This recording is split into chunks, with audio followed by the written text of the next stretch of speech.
Everybody, Dan Illman, Mike Beer, race number 8 at Del Mar on Saturday is the Grade 1 Bing Crosby Stakes. We're going 6 furlongs on the dirt. $300,000 is the purse. Good card at Del Mar on Saturday. Get involved with a DRF Bets account. Use the promo code HELLO to start playing with DRF Bets. Here's the field for the Bing Crosby Stakes. Really no Roy H. this year, none of the sort of big names, but it kind of makes it an interesting betting race. And I want to talk about the horse down towards the rail who's got speed. And there isn't a ton of speed, I don't think, really in this race, but Calyx Man should be able to force the pace down towards the inside. That being said, I've never really thought of Calyx Man as a graded stakes horse. Yeah, I guess that's the real problem with him. I, like you, like his speed in this race from the rail. I suspect he's going to have a say in the outcome. Just based on his overall form, though, it's hard to imagine that he's going to be a Grade 1 winner when all is said and done.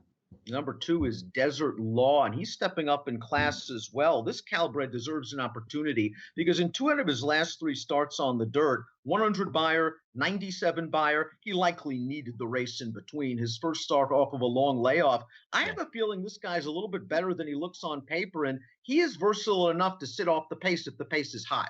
Yeah, I saw a good trip coming for this horse. It's going to be interesting to see if he can back up that last win, because that was a very fast race, certainly the fastest he's ever run, and he won for fun that day. I mean, if he can back that race up, he's got a chance at a price.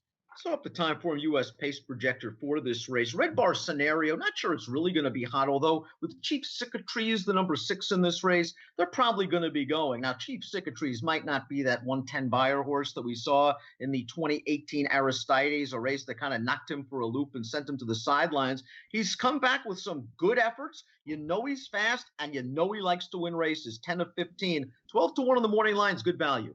Yeah, it is. We'll see what happens here. They're really testing him. I know that he's a Grade 3 winner, but they're really testing him in this race. Not that it came up, the strongest Grade 1 you're ever going to see, but he doesn't really seem like he's this kind of horse necessarily. He's got the 110. I don't know that he really has another race that makes him a big contender in here, though. Another horse that could be part of this pace picture is the 8 Jalen Journey, second behind Diamond Oops in the Smile Sprint. We'll see Diamond Oops on Saturday at Saratoga in the Grade 1 Vanderbilt. Jalen Journey looks like it's been purchased since that race, has speed, lightly raced with big buyers. Does he pop a big one first time out for Peter Miller and Mike Smith? I mean, I think that's what you have to worry about if you're, not going to use this horse anywhere, because it's not like he has no talent. He's got some talent. Getting a trainer change here to Peter Miller for really sharp connections. Don't be surprised if this horse takes a big step forward here.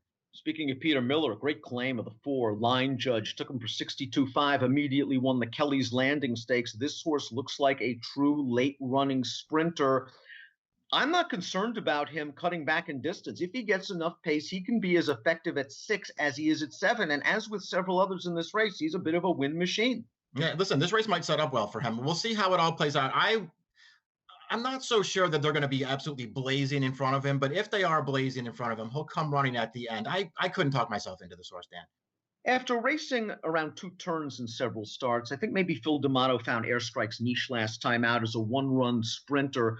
That was in the Triple Bend. They went pretty fast early. Sistron was extremely game, but Airstrike was able to grind him down. My concern is this. Well, I think he's a late-running sprinter. I think he's a late-running 6.5, 7 sprinter. I'm not sure he's going to be able to get up in time at 6. Yeah, and as opposed to the Triple Bend, where Sistron was flying in front that day, I don't know if they're going to go that fast in this race. We'll see if it sets up the same way this time, Dan. I'm not taking anything away from his win last time, but I don't think he's going to get that same kind of setup this time. Well, let's take a look at our top selections in this race. And I think you pretty much foreshadowed your pick when you mentioned the pace scenario of the Triple Bend at a distance that might be a little far for Sistron to boot. That's your top pick. Now, in the Kona Gold, Sistron was as absolutely loose on the lead as he could be, and he sprinted on home against All Out Blitz and Dr. Door. Last time out, he did a lot of the dirty work. Can he sit if need be, or is he just going to have to win the battle and the war?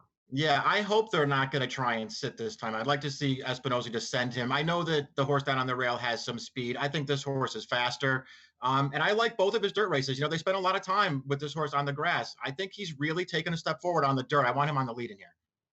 Recruiting Ready is a horse, I've been following for a long time. I'm still trying to exactly figure out what went on in the Commonwealth 3 starts back at Keeneland, a race in which he broke okay and could have shown speed, and Luis Saez just put the full Nelson on him and had him tracking inside. He didn't like that. And then in the Run Happy, there's no shame in losing to Firenze Fire. And in the True North, there's no shame in losing to Catalina Cruiser. Yeah. Although I have to admit, I was a little bit disappointed he didn't run second. I thought the rail was very good, and he was 3 wide on the backstretch. Maybe that worked against Recruiting Ready. They're avoiding the big dogs, so to speak, in the Alfred G. Vanderbilt. He finds a good spot here to notch a grade 1. It'll be interesting to see if Flavien Prat can keep him within range, because Time From US believes he's going to be out sprinted. I can't imagine that happening. I can't either. I think he's going to be very close in this race. And I'm with you. I think he has legit excuses for his last 3 races. I think he's run well in all of them, but things didn't break his way.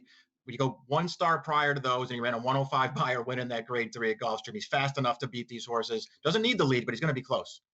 I'm going 7-2-8. You think Sistron either right to the top or sitting just off?